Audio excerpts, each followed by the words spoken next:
Serious Survivor here, and just a quick update on the presidential assassination in Haiti. But also wanted to say, make sure to tune into the live stream this week for our giveaway. We'll be giving away 2 products every Saturday night on the live stream, so everybody check that out.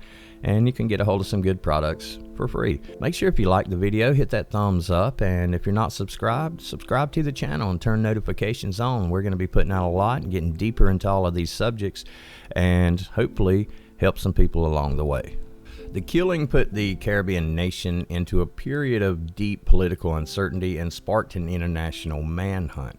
Haitian police say more than 30 people are implicated in a plot, including businessmen, former officials, former Colombian soldiers, and a Haitian pastor and self-described doctor who they accuse of seeking to become president. The assassination was carried out at the president's residence around 1 a.m. The assailants tied up Mr. Moises' guards and housekeeping staff and shot the president 12 times with high-caliber bullets, with one shot directly in his forehead. And according to one of the investigators, the president's eyes had been gouged out, so that's pretty severe there to gouge someone's eyes out after they were assassinated. The interim prime minister, Claude Joseph, said he was taking charge of the government and declared a 2-week state of siege, which puts the army in charge of security and justice and limits freedom of information and citizens' rights to gather. Details given of the investigation conducted by Haitian authorities suggest that it could have started as a plan to capture and oust the late president, who became deeply unpopular during an economic crisis and roving criminal gangs. Violent protests erupted earlier this year over allegations of government corruption, as well as the president's refusal to step down when his term ended in February.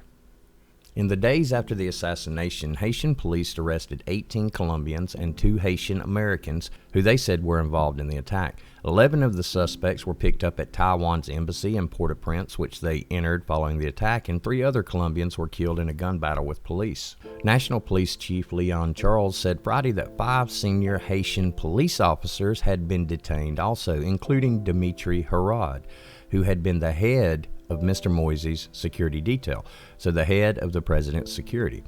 He said the 5 aren't actually formal suspects, but that Mr. Herard has been interrogated and more than 20 members of Mr. Moises' security detail. On July 11th, police said they arrested Christian Emmanuel Sanin, a 63-year-old pastor and self-described doctor of Haitian origin who lived in Florida in recent years. Mr. Charles and Mr. Sanin traveled to Haiti in June, and he hired a Florida-based security company to recruit a mercenary force with the intention of capturing Mr. Moises and installing Mr. Sanin as president. He hasn't explained how or why the plan went wrong and the president was killed. Colombia's national police chief, George Vargas, said Friday that the plan switched to an assassination plot in the 3 days prior to the attack, and that 2 of the Colombian soldiers involved were informed of the change by a former Haitian Justice Ministry official who is among several other suspected conspirators being sought by Haitian police. Several of the Colombian suspects had received U.S. military training, and one was a confidential informant for the U.S. Drug Enforcement Agency. Some analysts fear further lawlessness. In recent months, Haitian gangs have turned parts of the capital into no-go zones where the police are afraid to patrol. A lack of political control could make matters more chaotic. Meanwhile, in Bogota, Colombia, several of the central figures under investigation by the Haitian authorities in connection with the assassination of President Moises gathered in the months before the killing to discuss rebuilding the troubled nation once the president was out of power, according to the Haitian police. Colombian intelligence officers participated in the conversations. The meetings conducted in Florida and the Dominican Republic over the last year appeared to connect a collection of suspects in the investigation, linking a 63-year-old doctor and pastor, a security equipment salesman, and a mortgage and insurance broker in Florida. All have been identified by the Haitian authorities as prominent players in a sprawling plot to kill the president with the help of more than 20 former Colombian commandos, and their intention was to seize political power in the aftermath. It's unclear how the people under investigation could have actually accomplished that or what powerful backers that they may have had to make this possible. But interviews with more than a dozen people involved with the men show that the suspects had been working together for months, portraying themselves as well-financed, well-connected power brokers ready to lead a new Haiti with influential American support behind them. Haitian officials contend that Christian Emmanuel Sanan, a doctor and pastor who divided his time between Florida and Haiti, conspired with the others to take the reins of the country once Mr. Moisey was killed.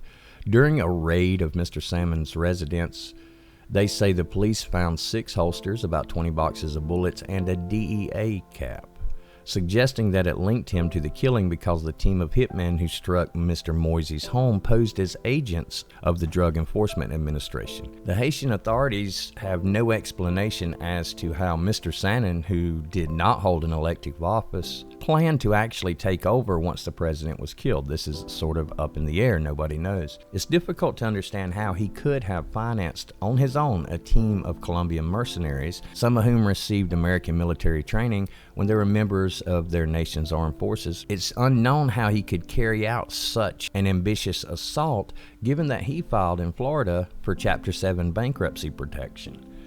But the interview showed that several of the key suspects met to discuss Haiti's future government once Mr. Moisey was no longer in power, with Mr. Sanon becoming the country's new prime minister. Mr. Sanon had presented himself as having the support of Democratic and Republican parties in the United States, Haiti's most powerful international backer. Among the participants in these meetings, Mr. DeVerger said at least 2 other key suspects who have since been identified by Haitian officials as central figures in the plot. One was Antonio Intriago, who owns the private security and equipment company that hired the former Colombian commandos and brought it to Haiti. The other was Walter Ventimiglia, who leads a small financial services company in Miramar, Florida, and this is called the Worldwide Capital Lending Group. On Wednesday, the Haiti authorities accused him of helping to finance the assassination plot. On Wednesday, Haitian and Colombian officials said that a photograph showed the 3 men at the meeting with another central suspect in the investigation, James Salages, a Haitian-American resident of South Florida, who was detained by Haitian authorities shortly after the assassination. So the more this goes on, the deeper it gets. And we have the Colombian government saying that Haitian officials are responsible for this, and we're seeing that some Haitian officials obviously were involved with this, and they're being questioned right now, and it remains to be seen what will be done.